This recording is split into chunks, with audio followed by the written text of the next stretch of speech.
Արցախի ներկայացուցություն երեկվա մտները ինչ-որ կոնկրետ Սամվել Կարապետյանի դեմ ինչ-որ բան գտնելն էր և հնարավոր է առաջիկայում նոր մեղադրանք տեսնել։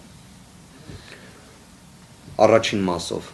չկա մի բան, որ հնարավոր է գտնել։ Այո, իսկապես Արցախի ներկայացությունում ներողություն եմ խնդրում, սխալ ասեցի։ Ես այդ խիզախությունը ունեմ, կընդունեմ սխալս, Արցախի ներկայացությունում կարող էին գտնել Սամվել Կարապետյանի,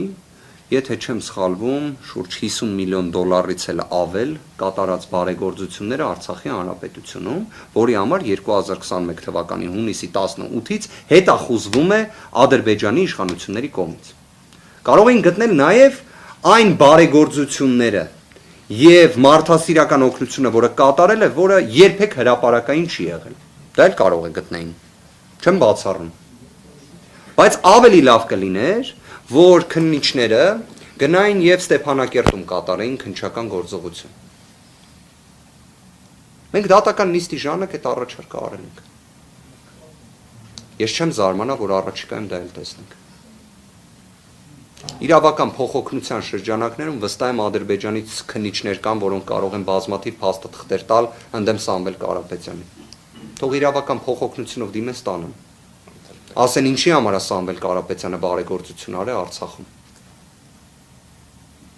Իսկապես դուք լուրջ գործընկերներ ջան, պատկերացնում եք Արցախի ներկայացությունում կարային Սամվել Կարապետյանի վերաբերյալ ինչ-որ մի բան գտնեն։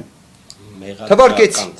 ինչ կարա լինել։ Նոր մեղադրանք եւ այլ, տենց բան գոյություն չունի, բայց նաեւ մի բան էլ ասեմ։ Ես չեմ բացառել։ Հնարավոր օրինակ մինչև դեկտեմբերի ավարտը, որ Սամվել Կարապետյանը շնչում արտաշնչումը, դրա համար էլ թող մեղադրանք առաջադրեն։